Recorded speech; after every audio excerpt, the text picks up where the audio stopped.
Good evening again, everybody. We're going to be in Genesis chapter 14 tonight. We finished chapter 13. We started and finished chapter 13 last week, which is a record, I think. A little bit of recap for you guys of what we did cover last week is we saw that Abraham and Lot, they split up. Finally, they split up. I know that the Lord had called for Abraham to leave his family behind for a while now, and finally, through the riches that they received from Egypt, caused a little bit of a division between at least their herdsmen, but I think we can gather from the text that it caused some division between these two men, at least. And Abram really wanted to keep the spirit of peace, and he looks at Lot and he tells him, let there be no strife between you and me. Pick a direction, whichever way you want to go. Look, the land, it's vast, it's big, whatever you want to go. If you want to go left, I'm going to go right. If you go right, I'm going to go left. And he gives Lot that decision to make. And Lot, unfortunately, I know he's called righteous Lot in the New Testament, but unfortunately, there's not a lot of stuff, not a lot of redeeming things that are said about Lot within these chapters that we see him here. And he looks up and he sees the plains of the Jordan, and that they're very fertile, that they look to him like the Garden of Eden, but it's there next to Sodom and Gomorrah, which he knows. He's aware that those are wicked places, and he decides to go in that direction anyways. And we find that he pitches his tents outside of the area, but near towards Sodom, and that's where we left off with him. And Abram, he stays in place for a little while, but then he moves on from this place between Bethel and Ai, which is between the house of the Lord and a heap of ruins. That's literally what those two names mean. And we see that he moves between Hebron and Mamre. And we learn that he moves from that place that's kind of middle ground into a place where he is in a place of strength because of his communion with the Lord. That's what those two names mean. And so that's where we left off last week. And so we're picking up. I'm going to try and get all the way through verse 16 tonight. We'll see if we get all the way there or not. I do have a lot of pages of notes, and I don't know if we're going to get through them quickly or slowly, but this may end up being a 3-part chapter, but we'll see. Let's read through it so we can actually get to it. Genesis chapter 14, starting in verse 1. And it came to pass in the days of Amraphel, king of Shinar, Arioch, king of Elasar, Chedorlaomer, king of Elam, and Tidal, king of nations, that they made war with Barah, king of Sodom, Bersha, king of Gomorrah, Shinab, king of Admah, Shemeber, king of Zeboim, and the king of Bela, that is Zoar. All these joined together in the valley of Siddim, that is the Salt Sea. 12 years they served Chedorlaomer, and in the 13th year they rebelled. In the 14th year, Chedorlaomer and the kings that were with him came and attacked the Rephaim at Asheroth Karnaim, the Zuzim at Ham, the Amim at Shaveh Kiriathaim, and the Horites in their mountains of Seir, as far as El Paran, which is by the wilderness. Then they turned back and came to En Mishpat, that is Kadesh, and attacked all the countries of the Amalekites, and also the Amorites who dwelt in Hazazon Tamar.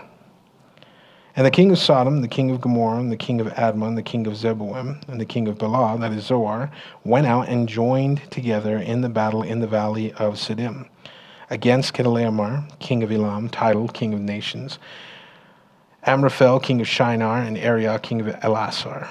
4 kings against 5. Now the valley of Siddim was full of asphalt pits, and the kings of Sodom and Gomorrah fled. Some fell there, and the remainder fled to the mountains. Then they took all the goods of Sodom and Gomorrah and all their provisions and went their way. They also took Lot, Abram's brother's son, who dwelt in Sodom, his goods, and departed. Then one who had escaped came and told Abram the Hebrew, for he dwelt by the terebinth trees of Mamre, the Amorite, brother of Eshcol and the brother of Aner. And they were allies with Abram. Now when Abram heard that his brother was taken captive, he armed his 318 trained servants who were born in his own house, and went in pursuit as far as Dan. He divided his forces against them by night, and he and his servants attacked them and pursued them as far as Hobah, which is north of Damascus. So he brought back all the goods and all and also brought back his brother Lot and his goods, as well as the women and the people. Heavenly Father, Lord, we thank you again for this text tonight, Lord. We ask that you would give us wisdom as we try and exposit this, Lord. Father, we would seek you first in all things, Lord, and even these stories that, and I hope are very familiar for us. Those things that we've heard about before, those events that we know have happened, Lord. And Father, you would give us a fresh word tonight. We have better understanding of what you have to tell us, Lord, and that we would be able to apply this to our lives in a way that we haven't been able to before. We ask, Lord, that you would soften our hearts, that we would receive your word, that we would receive correction and reproof, Lord, that we would be edified through your word. We praise you, Father, because we know, Lord, that you are here. You said, where two or more are gathered, you're there also, and so we are just, Lord, excited what you're going to do with your presence here in this room tonight. I ask, Lord, that you would fill us with your spirit right now, Lord, that you would just pour out your spirit upon us, that we would be vessels that are overflowing, Lord. Even, Father, I would ask for myself especially as I attempt, Lord, to go over your word here, that you would take over, Father, and if there's areas in this text that I have not studied for, something that you want to speak, Lord, allow that to happen. Please, Lord, allow that to happen, that we would know that we've met with you tonight. We thank you, Father, again for your presence, for what you've done. And it's in Jesus' name we pray. Amen.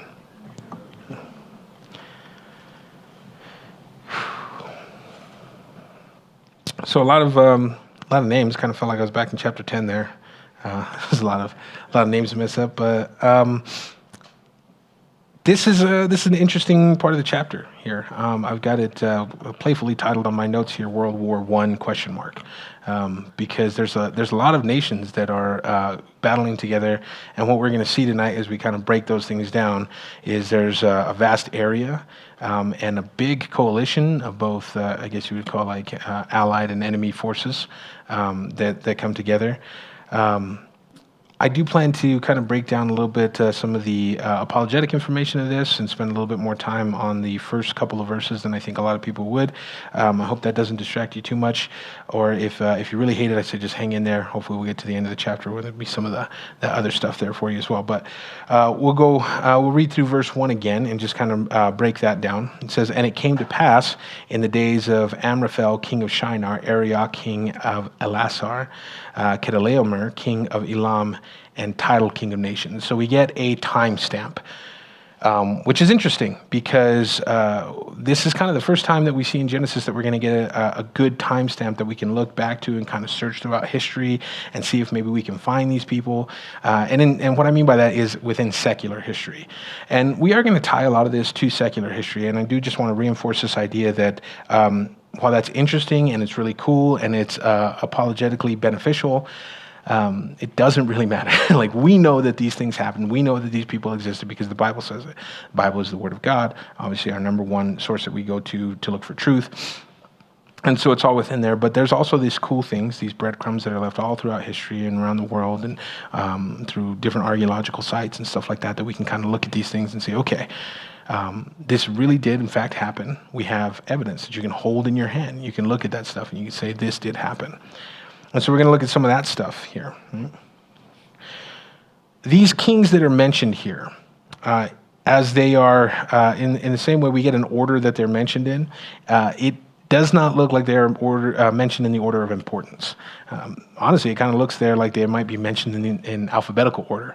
We know that Kedorlaomer, he's the leader of this group. We kind of get that as we read down and we see that he's the primary antagonist for this group. So we see these four kings mentioned, and like I said, not in order of importance. And I'm going to break them down also in a little bit of a different order than what's written down here, and hopefully you'll see for what purpose that is. So there are four kings that are mentioned within verse 1 in total. The first one that I'm going to give you information for is Arioch, king of Elasar. So there is a little bit of a debate as to whether or not we have a secular history match for this king. So I'm going to give you the information that I got, and you can decide for yourself whether or not you think that this person in history matches up with who this person is in the Bible. So there is archaeological evidence for a small kingdom by the secular name of Larsa, Larsa. And this kingdom is just kind of southwest a little bit of where Ur of the Chaldeans is, near the area of Elam, where the Elamites are from, and that's where Chedorlaomer is king over as well. That kingdom of Lasar throughout history that we have record of only lasted for about 150 years. And it was there around the beginning of the 19th century, which, by the way, is the period of time that we're talking about when we talk about Abraham through history. Remember, it's about 2,000 years of history between Abraham and Jesus, and then another 2,000 years between Jesus and us is where we're sitting. So about the 19th century, that's the time frame, early to mid 19th century, something like that we're looking at for Abraham's life here, or Abram's life. And so we have this kingdom that was around that same time frame, kingdom of Larsa, only around for 150 years. And the final ruler of that kingdom of Larsa, before it collapsed, the last guy that was on the throne of that kingdom was a man named Rim-Sin I. Don't know why he was the last king of that city. I don't know why they call him the first. I guess he just anticipated that there would be a lot of people out coming after him or something like that. Obviously, there wasn't. His kingdom collapsed, and I think part of the reason for that is this battle that we're looking at here in history. And I know that name doesn't sound familiar. Like we looked through this. Okay, we're talking about Arioch, not Rim-Sin. But Rim-Sin is the Akkadian name for that ruler. There is also a Sumerian name that goes with that. And the Sumerian name of that king, of the king that was the last one on the throne in that kingdom, is Ariaku, which is close to Arioch. What I want to tell you here is that as we look throughout history and we look at we know that there's a language barrier and a lot of these things. That's the whole point of chapter 11, the Tower of Babel, how God separated everybody by language. And so we're going to see that these names are kind of match up, but they don't exactly match up. But that doesn't necessarily mean that they're not the same person. I do want to give you, for example, my name, right? Like, how many of you guys know my name? Anybody? Yes. Cristobal. That's my name. If you thought it was Chris, you're also right. That's what most people call me. If you thought it was Chris that was spelled with an H, I'm offended. There's no H. It's very different. Listen, Chris, right? That's how I say my name. Chris with an H is Chris. You hear the difference? So no H in my name, right? But yeah, I grew up as Chris. People spell my name with Chris with an H, even though it's Chris without an H.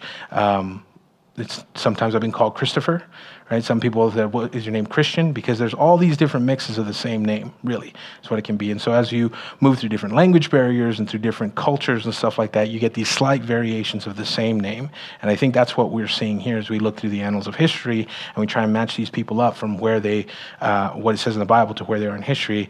And so we have this man who was king of this place, Lasar, in this region at the same exact time that Abraham was around, right at the end, and his name was Ariaku. And Ariaku of Lasar is a striking match, when you look at the annals of history, to Arioch of Elisar. Ariaku of Lasar, Arioch of Elisar.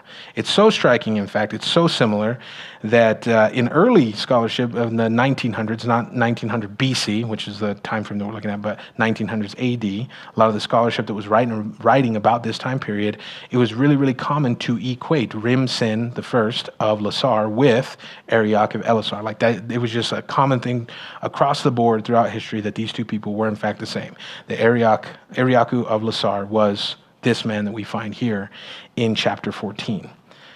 Obviously, it's not necessarily that way anymore. I don't know if you guys know this about secular history, but there's a huge push to ignore the Bible or to throw it out. And if anything looks like it matches up, they really don't want to take that into account. But we have this man throughout history that I believe, right, that was right there in the early 19th century BC, that aligns with the first king that we're talking about tonight. Arioch of Elisar. Now, the second king that's mentioned here is Chedorlaomer, or Chedorlaomer, as some people like to call him. I think that's pretty cool. Fun fact, we get our word cheddar from this guy. He actually invented the cheese. That's not true, but I do want to make sure that you guys are paying attention, that you're fact-checking me, right? I actually, like everything I say here, you got to fact check it. Acts 17 tells you to do that, so please be fact checking that. It's not actually pronounced Chedorlaomer.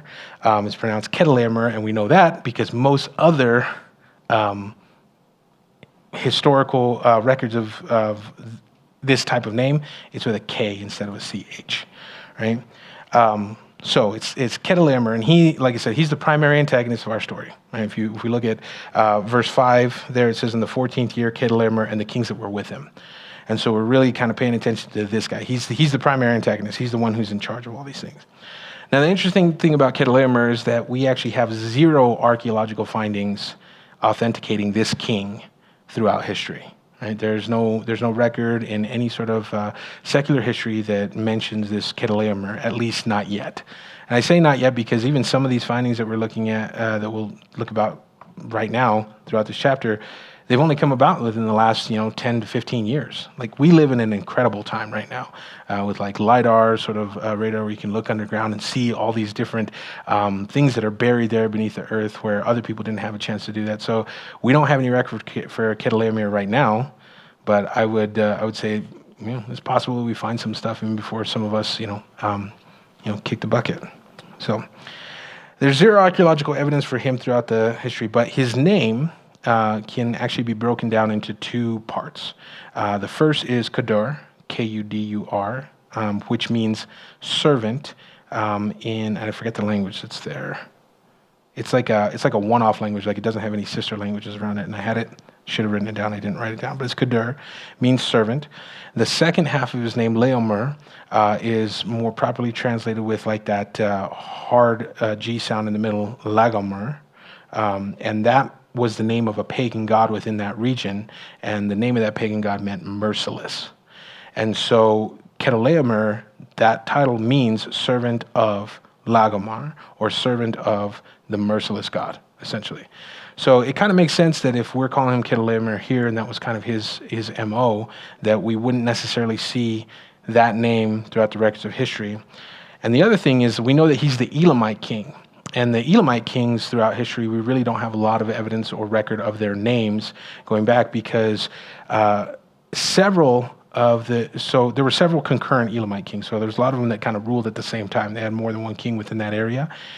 And mostly all of them that we see around this time period, 19th century BC, are all referred to by their title of Grand Vizier rather than by their name. So even if he was there, it's very likely we're not going to get the name of this guy because it's not what they were referred to.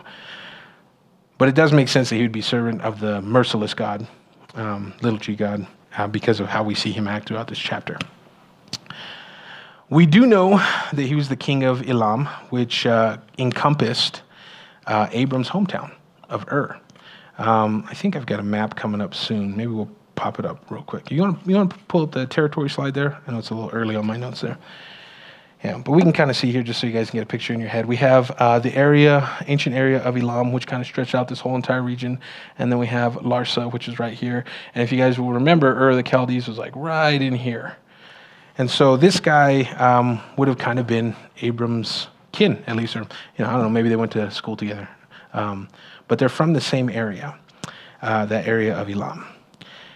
The next king that we have mentioned is Tidal. And it says there, Tidal, King of Nations.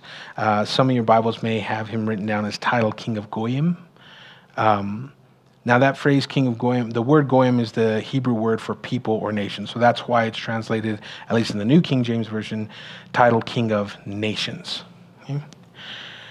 Now this individual has long been supposed or posited to be a Hittite king.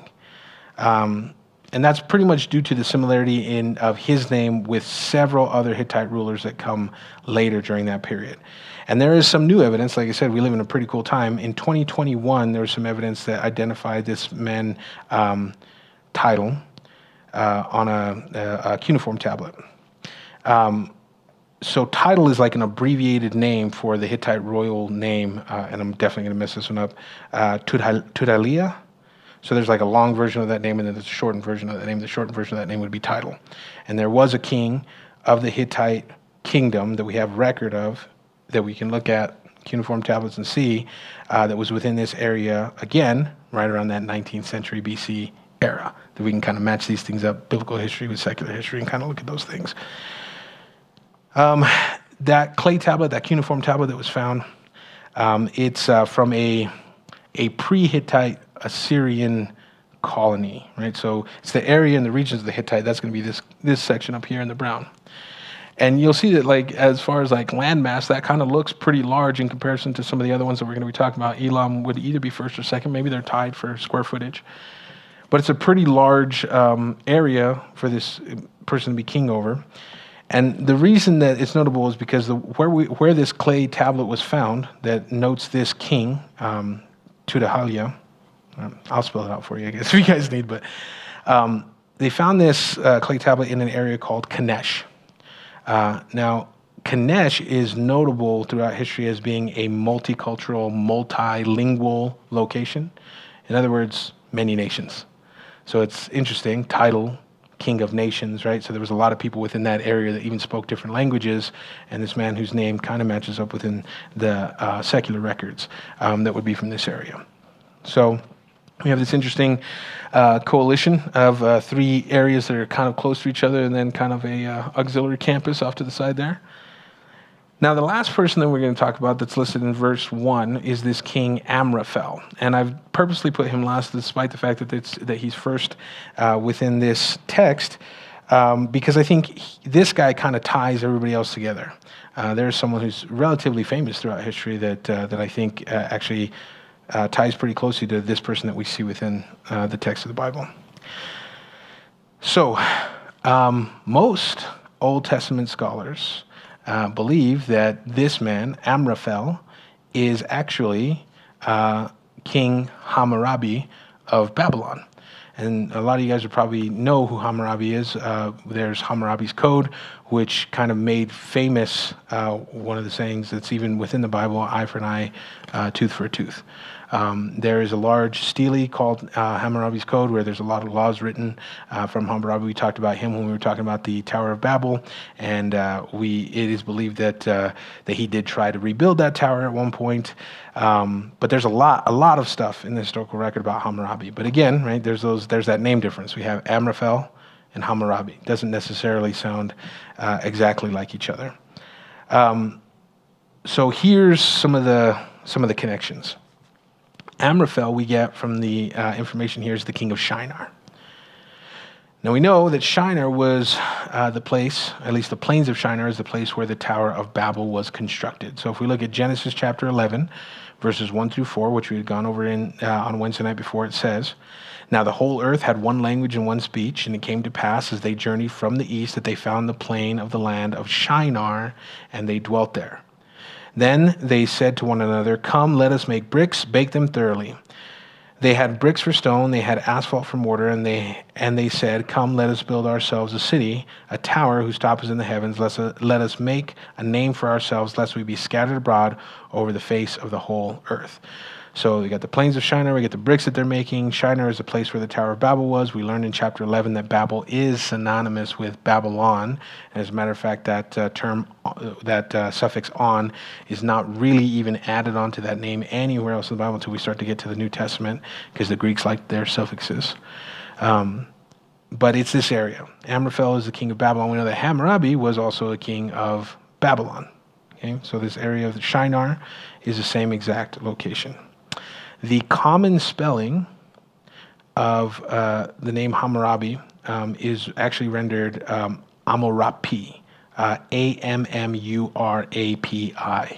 So it starts with an A, Amurapi. That's how it would have been spelled and would have been known by the people there of Babylon. Hammurabi, there is evidence that he declared within a royal inscription that he wrote to put his name in the mouths of people so that they would proclaim it daily as of a god. So in essence, he was saying people need to say, Hammurabi is my god. Every time they say my name, it would be Hammurabi is my god. And so as you say this man's name, Hammurabi is my god, in the original language, it would be Amurapi-il, right? Amurapi-il, or in Hebrew, Amraphel. Very similar in name, so it's very likely, right, that at least I believe it's very likely that this person that we're talking about here, Amraphel, king of Shinar, is the infamous person from history, Hammurabi, king of Babylon. Now, there's a little bit of a problem if you just Google Hammurabi and the time that he reigned. It looks like he reigned late 19th century to early 18th century, somewhere around that timeline. But there are a couple of varying chronologies throughout history for Hammurabi's life, and there is what's called a high chronology and a middle chronology. And the high chronology, which actually is referenced by scholars as the more accurate one, places Hammurabi towards the beginning of the 19th century, which would have been the exact same time as all of the rest of these kings. So we have for the account of 3 out of 4 of these kings that are mentioned as historical contemporaries, that they all would have been ruling within the same time frame. So what Genesis tells us here in verse 1 of chapter 14, these kings, and it says that, and it came to pass in the days of these kings, meaning all these kings were ruling at the same time. If we look throughout history around the time that Abraham was supposed to be around, we can find kings whose names are very similar for that time frame. And so we have secular evidence that points to the validity of the Bible. Now, again, we don't need that, but it's kind of cool to have. It's kind of cool to look at, right? So we have Amraphel of Shinar as Hammurabi of Sumer, right? Instead of Shinar, Sumer, and Babylon, they're the same area. Arioch of Elasar as Eraku, or Rimsin, the first of Lasar. And then titled King of Nations as Tudaliah of Kanesh. And then, obviously, we're just missing the information for Kedorlaomer. And again, right, if we pull up that territory slide, what I want to show you guys, what I really was intending to show you guys with this is that this is not a small coalition. If we look at what we're going to read a little bit later here, we have the Jordan Valley kings, those 5 kings that are going to be mentioned in the next verse. And then we have the Hebrew Amorite Confederation, which we're going to talk about a few verses a little bit later. Those are pretty small land masses of what they've got, so obviously their citizens are going to be a lot less. The force of these 4 nations coming together would have been vast, would have been very huge. And that's important to understand as we move throughout the text. Right? So even if you don't choose to see any of these kings as some of those people that we brought up through history, this is pretty accurate information of the size of these nations during this time. So then we get to verse 2. And it says, or I'll read verse 1 again because it's a continuation of the same sentence. And you know what? I'm not going to read verse 1 again because there's a lot of difficult names there. So I'm just going to skip on down to verse 2. It says that they made war with Barah, king of Sodom, Bersha, king of Gomorrah, Shinab, king of Admah, Shemeber, king of Zeboim, and the king of Belar, that is Zoar. Okay, so we have the land masses. I'm just going to put up all the players, and then we can figure out who's on whose team. So I think we have a slide for that as well, in case it's a little bit difficult for you guys to see in the text. We have 4 kings that are on the antagonist side of that, and 5 kings that are on the defender side of that. So these are the two big factions that are going to be going to war with each other here. Okay. So we have these kings that are listed here: Barah, Bersha, Shinab, Shemeber, and the king of Bela. We don't know what his name is. We just, which we'll see here. There's a reason for that. I don't know that I would call it, and I purposely put this antagonists and defenders because I don't really think there's good guys here in this situation. Maybe we can consider Abram and his forces as the good guys in this situation, but Abram's story is a little bit like a yo-yo. There's highs and lows on his journey, and we just came out of a kind of a low situation into a high situation. We're going to stay at the top for a little while, but we're going to see he roller coasters back down. But nonetheless, you would imagine that there's a lot of information throughout secular history of the kings that were in power. We're probably going to have a lot of information about these guys as well, but there's not. In secular history, these 5 kings that are listed here, we really don't have a lot of information about them throughout secular history. And before we go into why a little bit, I did just want to kind of say, we don't really have a lot of information about Abram specifically throughout history either, except for what we have here in the Bible. There's no real evidence, and the biggest reason for that is because Abram never settled anywhere. He never built anything. Everywhere he went, he was living in a tent, and you don't really get a lot of archaeological finds of where tent pegs used to be. And so instead, we get these stories about Abram, so we get all this other people that were associated with him, and we get their information and their archaeological findings throughout history. So I think it's kind of cool that God lays out that evidence anyway. But then there's these 5 kings, which we have almost no information about. And that's not really surprising, if you think about it. Because what do we know about these places, Sodom and Gomorrah? What we're going to cover when we finally get down to chapter 19 is that God utterly destroyed Sodom and Gomorrah and the surrounding area. So it wasn't just Sodom and Gomorrah. They get a little bit of a bad rap, but almost all of these kings are on the list. So the first reference to that is in Genesis 19, verse 25. It says, so he overthrew those cities, speaking with God, overthrew those cities, all the plain, all the inhabitants of the cities, and what grew on the ground. Right? So he destroyed it all. He overthrew it all. Deuteronomy actually gives us a little bit better of an accounting of what actually happened. In Deuteronomy chapter 29, verse 23, it says, the whole land is brimstone, salt and burning. It is not sown, nor does it bear, nor does any grass grow there, like the overthrow of Sodom and Gomorrah, Admah, and Zeboim. Right? So we get the two of these other cities that are also destroyed along with Sodom and Gomorrah. Sodom and Gomorrah, Admah and Zeboim, which the Lord overthrew in his anger and his wrath. So we have 5 of these kingdoms that are there that make up the Jordan Valley kings, that area, that place where Lot decided to go and pitch his tents towards. And we see that it's actually 4 of those cities that are destroyed. The destruction of those cities was so vast, so finite, that afterwards, when we look at the accounting to Genesis, Lot's daughters actually thought that they were the only people left alive on the planet. And we won't get into all the spoiler details about that tonight, but it's just weird and gross. But that's how vast that destruction was. And so it really does make sense that we're not going to have any record of these places, that we're not going to have any record of these kings, because God destroyed it. And if God takes something off the face of the earth, it's gone. You know, it's not like everywhere else. We're just going to get buried a little bit. We just got to dig deeper, brush a little bit softer to get to the details. It's gone. So that's why we don't have any information about that. At least that's what I believe. The last one that's not mentioned that was destroyed is Bala. Bala is the only one that's not destroyed, and the reason why it's not destroyed is because Lot actually pleads to be allowed to flee there to Bala. Because it's so small and insignificant. It says there in that verse, the king of Bala, that is Zoar. And that's what we know this place to be. It's the place called Zoar. And Zoar literally means insignificance. Right? So I think that's part of the reason why we don't get that king's name. I think that there's a little bit of a writing here, I think, to try and make it look like it's a larger team against a smaller team, 4 kings against 5, as we're going to see. This is written down here in a little bit. But I'm not sure that Bala was really that much of a help. Lot says, let me flee there because it's small, right? It's insignificant. It's Zoar. The name of that city, it's so small that it's insignificant. And again, when we look at the accounting, whenever Lot and his daughters go there, because they ask to flee to Zoar, and then they leave from that place, they go up into the mountain.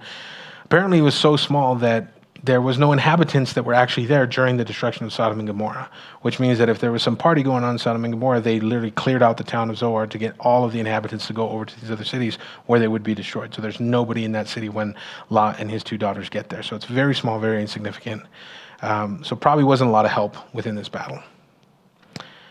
And I'm not really 100% certain that the names that we're given here of these kings are their actual names, or if they are titles that are given to them, descriptions of them as people.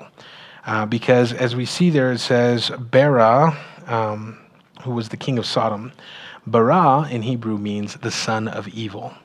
And then we have Bersha, who is who's the king of Gomorrah, and his name means with iniquity, wickedness, or sin.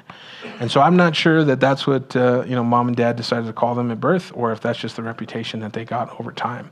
But I tend to believe the latter. I think that these guys were called that because it was a description of their character rather than their actual name. So, another reason why we don't have any records of them throughout history. Again, there's this war that's mentioned, and certainly it's not the first war that had taken place throughout history. I think we know that Abram's men are trained. That's the information that we get as we read through the chapter.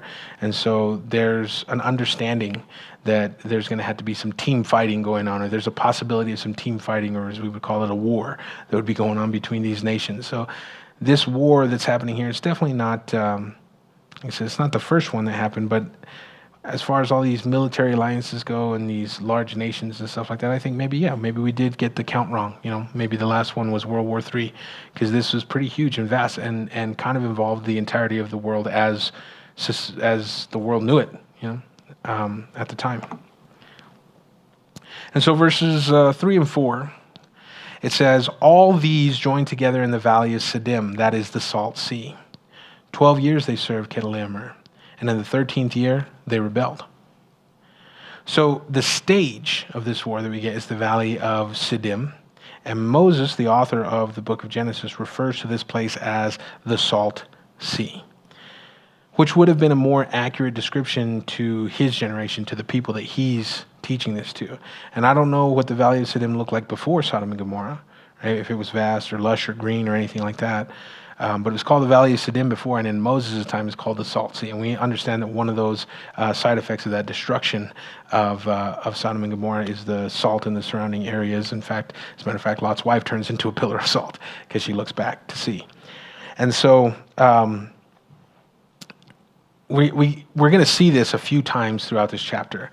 Moses is going to refer to an area as a place where the people of his generation would know it, but not necessarily how it was at the time exactly. So just be on the lookout for that as we're reading through this. The Jordan Valley cities, those kingdoms, right? They had apparently been under the thumb of this man, Chedorlaomer, for quite some time. Right? It says there that for 12 years they served him. And so again, right, this is they've decided now they're gonna go out to the Valley of Siddim and they're going to fight this person. And this is not written necessarily in chronological order. It's not like they go out to the Valley of Siddim, have a meeting to fight him, and then they go back to their homes, and then they wait for him to come around, and then he fights them. This is just kind of giving us information back and forth a little bit here. So these guys that joined together, they had all been under Chedorlaomer's rule, or at the very least, they were having to pay tribute to him, which is kind of how things worked in the ancient world. If you were a king over another nation, it wasn't necessarily like you actually had rule and you started to develop towns and government and water systems there. Instead, it was really more like mafia boss rules. Like you're going to pay us and we won't hurt you, pretty much. And so that's what was kind of the idea with Chedorlaomer here. That's what he had with these other nations. And for 12 years, it was like that. After 12 years, they had enough, which is interesting. 12 years, I'm not really certain if there's any additional information on that 12-year period or the 13-year period or the 14-year period that we get. If there's any cool number information, I didn't really have enough time to look into those things. But what I do know about 12 years is that it's long enough that your situation feels permanent, but not so long that you can't remember what it was like before then, So it allows them this opportunity to get together and say, we've had enough. We're not going to deal with this. We want to have the way things were before. And they decided to rebel. And on the 13th year, they rebelled, as it says there in verse 4. Verse 5, it says, in the 14th year, Chedorlaomer and the kings that were with him came and attacked Rephaim in Asheroth Karnaim, the Zuzim in Ham, the Amim in Shaveh Kiriathaim, and the Horites in the mountain of Seir, as far as El Paran, which is by the wilderness. Then they turned back, came to En Mishpat, that is Kadesh, and attacked all the country of the Amalekites, and also the Amorites who dwelt in Hazazon Tamar. So it says in the 14th year, so obviously it takes a little bit of time for them to realize what's going on, right? If they're paying tribute and that's how they're supposed to bow down to this king, and then they just stop there, it takes a little bit of time for them to get that news. It takes a little bit of time for them to muster their alliance, but they are on the move. And this Chedorlaomer guy, he's a bad dude. We see that these 5 kings in the Jordan Valley, they're the ones who rebel against him, but he goes on the warpath, right? He's falling down and he's destroying city after city. Right? It's not just the cities that were rebelling around him. He's going on a rampage. There is actually a map of this. If we throw up that warpath slide here. Now I have it broken down into 2 pieces because it was kind of small and I wanted to blow it up for you here. So this is kind of the top end of the map. And I think down here somewhere we see Mamre and Bethel. And then up at the top, we got Mamre and I can't remember where that is up there. Hebron. Oh, there we go. Yeah. Mamre and Hebron. That's our kind of linking part. So top half of the map, bottom half of the map. And so you see these guys come in here and they start to destroy town after town after town. And we know, right, that we got Sodom and Gomorrah all right here at the kind of at the base of the Dead Sea, which is right down here. And they pass right on by that, continue to destroy, go all the way down to El Paran. Now, what I will say is that these locations, a little bit hard to pin down as well. So this is a map of what I believe is the best assumed location for a lot of these places. But you see, right, like he doesn't just go and attack those kings at first. He starts destroying everything. And I think part of that is to send a message to these Jordan Valley kings who decided to rebel against him. The first cities that he attacked that we see on the map there are Ashtaroth, Karanim, Ham, and Shaver Kiriathaim. So Ham, if you'll remember, was one of those three original sons of Noah. And we have Ham, Shem, and Japheth. And we know that Ham, as we talked about the disbursement, most of the children of Ham ended up in Africa, in that northern Africa region, as we look throughout all the descendants. But there was also this idea that Canaan, the sons of Canaan, would be servants to the other two sons, Shem and Japheth. And so there is a remnant of Ham's children that are also going to be there. So this Ham that's placed here on the map, and I think what's here in this story is not the same as the area of Egypt and northern Africa, that area where we see most of Ham's descendants that are spread out. I think it's a different town that's probably named after their patriarch. And we do see that throughout history, even as we looked at Zoar. There's a land of Zoar here that's close to the Jordan Valley. And then last chapter, when Lot was looking at this land that he wanted to go to, he says it's beautiful like the Garden of God. It's beautiful like the land of Zoar as you go down to Egypt. And so there's a different Zoar even somewhere else than what's mentioned here. And again, if we look at the title of that name, insignificant, it kind of makes sense that there'd be a couple of Zoars throughout there. Yeah. So these first cities that he attacks, Ashtaroth, Karanim, Ham, and Shaveh Kiriathaim, sorry. The people that inhabited these lands in particular, which is kind of crazy when we see the might and the power of these armies that are coming by. The people that inhabited these lands, they were all giants. The Rephaim, it says that he attacked the Rephaim at Ashtaroth, Karanim. So Rephaim, what we learn later, is the name of a place, but here it's not the name of a place. It's a people group in a place. And the name Rephaim, it literally translates to the word giants. We're also given description of some of the other places, the people that lived in those other two towns, the Zuzim, as it says here, and the Emim. So in Deuteronomy chapter 2, verse 11, it says, the Emim had dwelt there in times past, a people as great and numerous and tall as the Anakim. They were also regarded as giants like the Anakim, but the Moabites called them Emim. So the Hebrew called these giants people Anakim, and the Moabites called them Emim, and that's where we get the name here. There's Emim in this area here, Emim in Shaveh Kiriathaim. And then in Deuteronomy chapter 2, verses 20 and 21, we get a little bit about the Zuzim, which are also named slightly different within the book of Deuteronomy, but it says, that was also regarded as the land of giants. Giants formerly dwelt there, but the Ammonites called them Zamzumim, a people as great and numerous and tall as the Anakim. But the Lord destroyed them before them, and they dispossessed them and dwelt in their place. So these people groups, that Chedorlaomer and his troops are coming down to fight, he starts off with the giants. He goes from a town of giants to a town of giants to a town of giants, destroying these people. So his army is vast. It's powerful. It's numerous. And I think maybe he starts there to send a message to these kings, these Jordan Valley kings, but I think we get the information about this because what we're going to see at the end of this chapter is that Abram and his 318 trained servants that were raised in his household take this army out, despite the fact that they can go town to town of giants after giants, destroying and causing a rampage. If you'd like to know what qualifies as a giant in the Bible, we do get a description of their height from Deuteronomy chapter 3, verse 11. It says, "For only Og, king of Bashan, remained of the remnant of the giants. Indeed, his bedstead was an iron bedstead. Is it not in Rabbah of the people of Ammon, 9 cubits in its length and 4 cubits in its width, according to the standard cubit?" So it's like, look, you guys remember Og of Bashan, right? Look, we have his bed. His bed's right over there in Ammon. You guys can go check it out. It is 9 cubits in length and 4 cubits in width. That's what he needed to sleep. So for those of you guys who are not familiar with that, translation, of measurements, 9 cubits by 4 cubits of a standard cubit. The standard cubit was about 18 inches, if you guys will remember, as we went over the size of the ark, which is measured in cubits.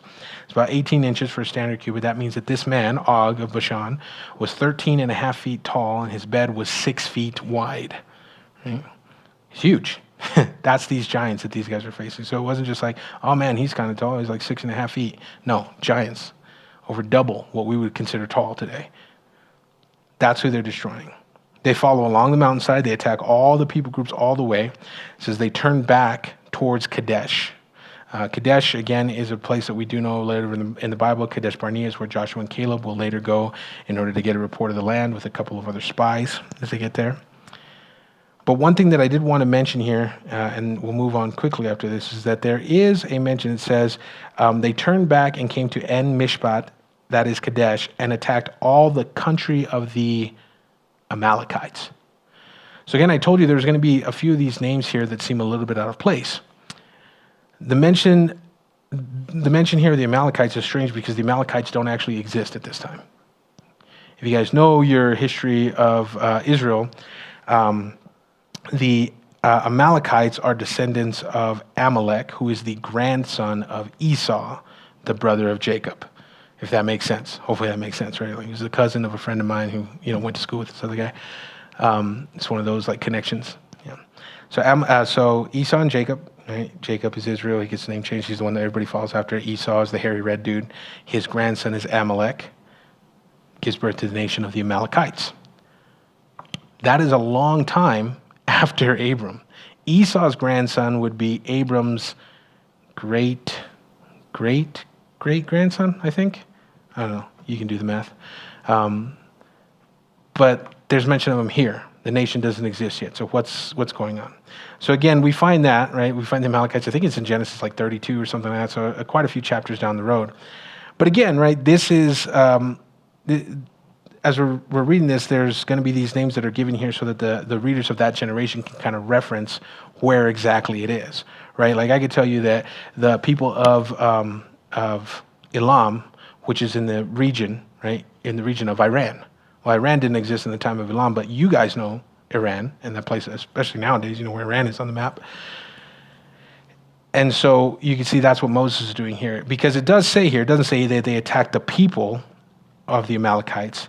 It says attacked all the country of the Amalekites. So that area where the Amalekites lived during the time of Moses.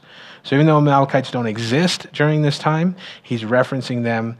I think it's called a prolepsis, is the literary term of something that's used like that, where you reference something that's in the future, kind of describes something that was in the past. And so that's what Moses is doing here. So don't let that bother you too much either, right? Remember, the writer of this is Moses, who's alive a long time after this has happened. So we move on to verse 8. Oh, I don't know if we're going to make it. The king of Sodom, the king of Gomorrah, the king of Admah, the king of Zeboim, and the king of Bela, that is Zoar, went out and joined together in the battle of the valley of Siddim against Kedorlaomer, king of Elam, Tidal, king of nations, Amraphel, king of Shinar, and Arioch, king of Elasar. 4 kings against 5. We get a recap here in these 2 verses. I'm not going to cover too much because it is pretty much just a recap of all the players that are on the field, with an interesting note that the Jordan Valley Kings outnumber the opposing coalition, right? We get this sort of like, it's okay, might be all right. There's more nations coming against these 4 nations. So 4 nations against 5. But again, we understand as we look throughout history, the vastness of these 4 kings. The people who are really outnumbered here are the people of Sodom and Gomorrah. Verse 10 says, "Now the valley of Siddim was full of asphalt pits, and the kings of Sodom and Gomorrah fled. Some fell there, and the remainder fled to the mountains." So we get a little bit of a description of the geography of that area, and that the land was full of tar pits, which again, we know that from Genesis chapter 11, because there's this area that is here. Maybe I'm getting that backwards here. I think I am. We'll move on from that. So there's these tar pits within the area, which is like bitumen, which is kind of the same thing that we see that was spread across the ark. It's the same thing that they use kind of for mortar for these bricks that they built the Tower of Babel out of. It's that same stuff, that tarry bitumen-like substance. So that's a little bit of a information that we get about the landscape and what it looks like. Strangely enough, here as we get into verse 10, we skip the battle altogether. It doesn't say anything about how these kings fought valiantly or they fought for a day or two or whatever it was. All we see here is that they fled immediately. And I'm not really even sure if a battle actually even took place here, or if these guys just started shaking in their boots at the sight of all these armies in the vast numbers and they just decided to turn and run. It says that the kings and their armies, they flee. The kings, there's a couple of them that are able to escape into the mountain, but the text also says that some fell there. Now, that word that's used there, that some fell there, this does not actually imply that they died.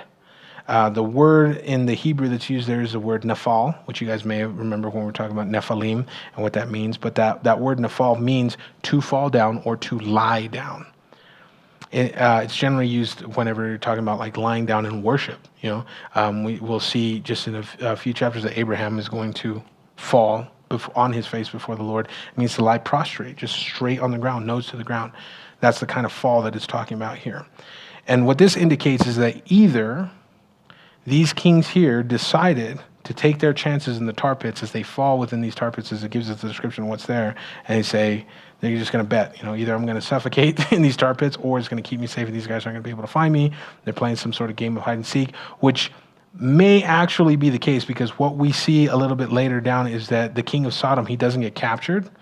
And later, after Abram gets everybody back, the king of Sodom goes to meet with him. So he wasn't captive, he didn't die, he didn't flee to the mountains, he was there. And so somehow the king of Sodom gets out of this battle, and it's likely that a lot of scholars will say, well, he probably jumped into one of these tar pits to hide.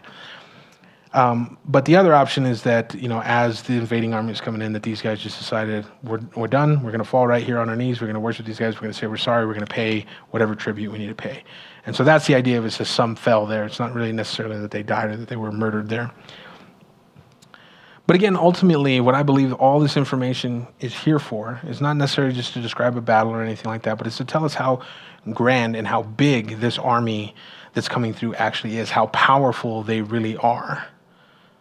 So that when Abram is up against them with his 318 men, that God gets the glory for all of that.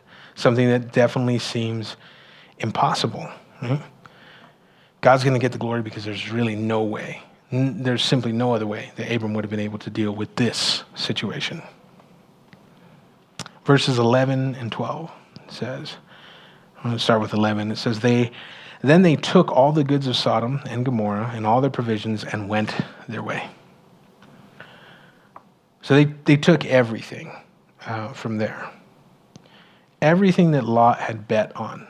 Last chapter when we were seeing that these guys were wanting to separate. And Abram tells Lot, just, go pick somewhere. And he looks around and he says, what's good? That's good over there.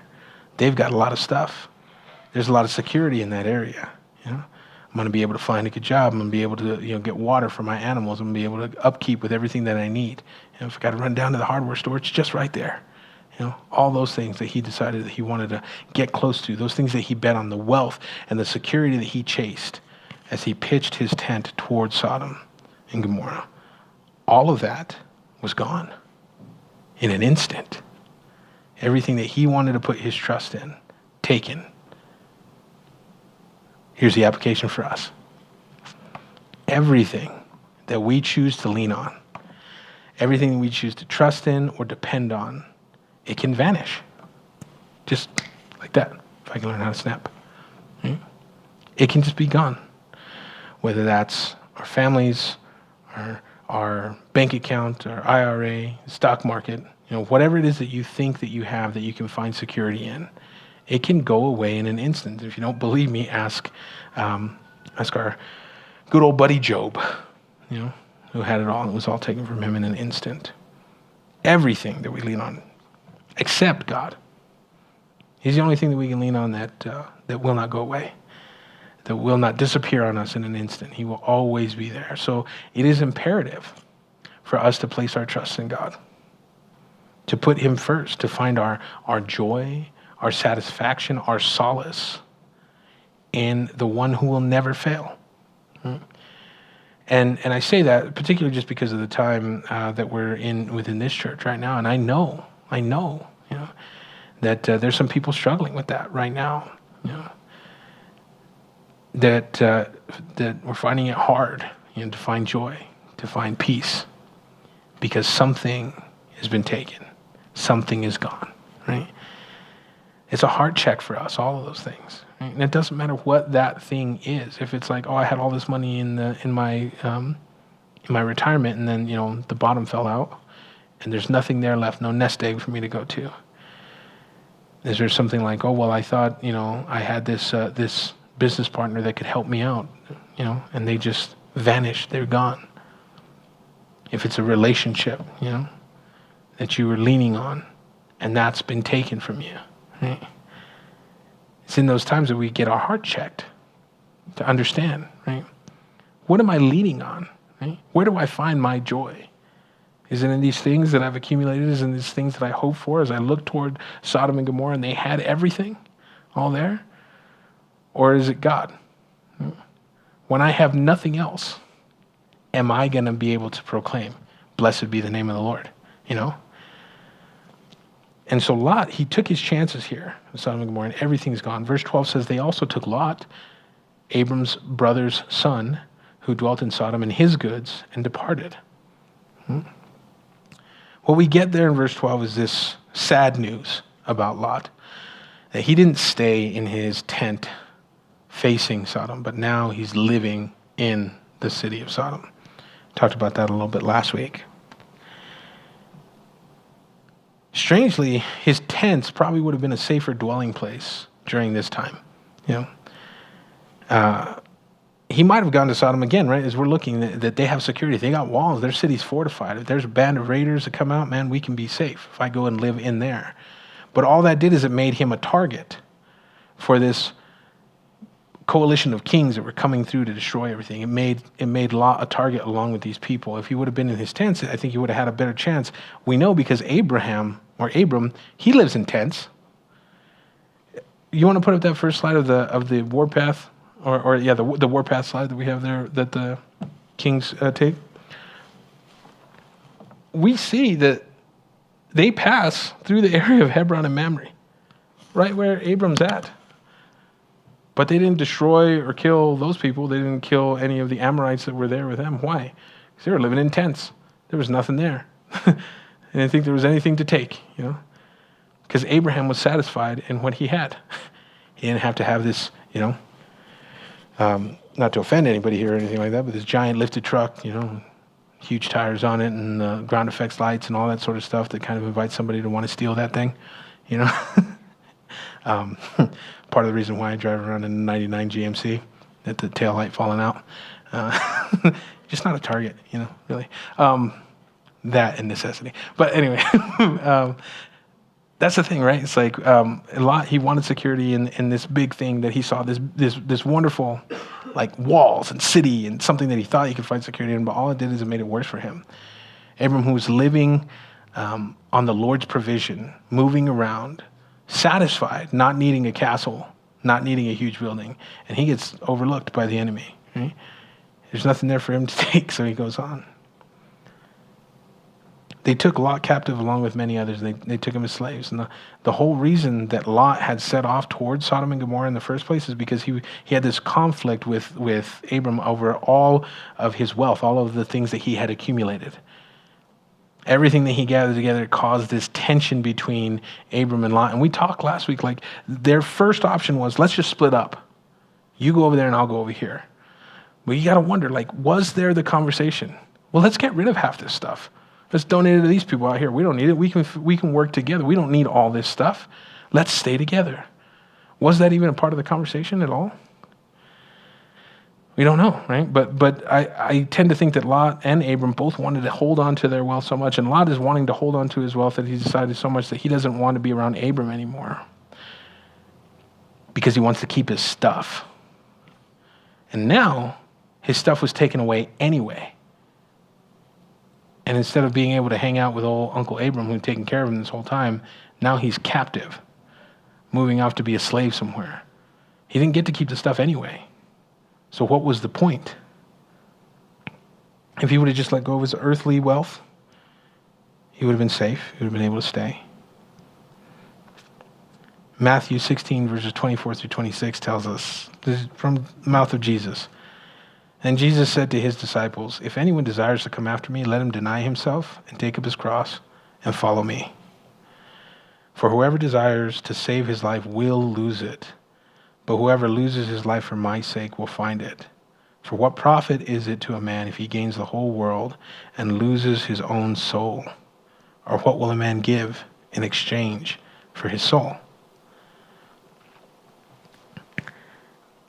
Lot's being taken captive at this moment because he wanted to save his stuff. The rich young ruler turns away from Jesus because he wanted to save his stuff. What's the stuff that's stopping us from fully committing to the Lord? Whatever that stuff is in between us. Right? We can hope to hold on to those things, but those things don't go with us past the grave. I know I've been harping on that point a little bit. Maybe somebody in here needs to hear it. We can't dive into our security and into our wealth and into those things that we see in this world and neglect our trust in God. Right? And our trust in God should be so intense and so committed that, as it says there in Matthew, we should be willing to lose our own life to follow him. That one thing that should be the most important really to us, right, is the breath that we get to take in the morning and being able to wake up and live the next day, that beautiful thing that we are given every single morning when we wake up and we get to move forward. We should be willing to give that up. And if we should be willing to give that up, there's so many other things right on down the list and down the list and down the list, right? And you start low and move up, right? Are you willing to give away your, collectible toys that you're going to sell one day so you can retire on? Are you willing to give up that heirloom guitar that your grandfather gave you? If all you're doing with that thing is, writing songs that curse the name of Jesus, right? I'm not saying you can't have things. You can. Right? The Lord wants to bless you with those things. But when those things take over your life so much that you begin to neglect God because of those things, whatever that is, maybe it's a sports team, maybe it's a job or a promotion that you're seeking after, maybe it's a person, a relationship that you're chasing after. Whatever those things are, you have to be willing to give those things up. If your own life is blocking you from your relationship with God, you have to be willing to give that up so that you can have a relationship with him. Because if you're not willing to do that, you're going to end up at the same place as Lot. As we see here, as we're going to end up our time right here in verse 12. You're going to end up in the same spot as this guy, where he tried to hold on to his stuff anyway, and he ended up losing it anyway. It's all gone anyway. And he was taken captive, where if he would have just let go of the stuff and stayed where he could be close to where he knew God was, his blessing over Abram, right? He would have been safe. He wouldn't have been part of this whole thing. And maybe, just maybe, right, Sodom and Gomorrah would have gotten their judgment right then and there, possibly been able to repent of some action, maybe even saved other lives. We don't even know. And we don't know what the outcome could have been. But what we know is that everything that he tried to save, he lost it anyway. And it's the same with us.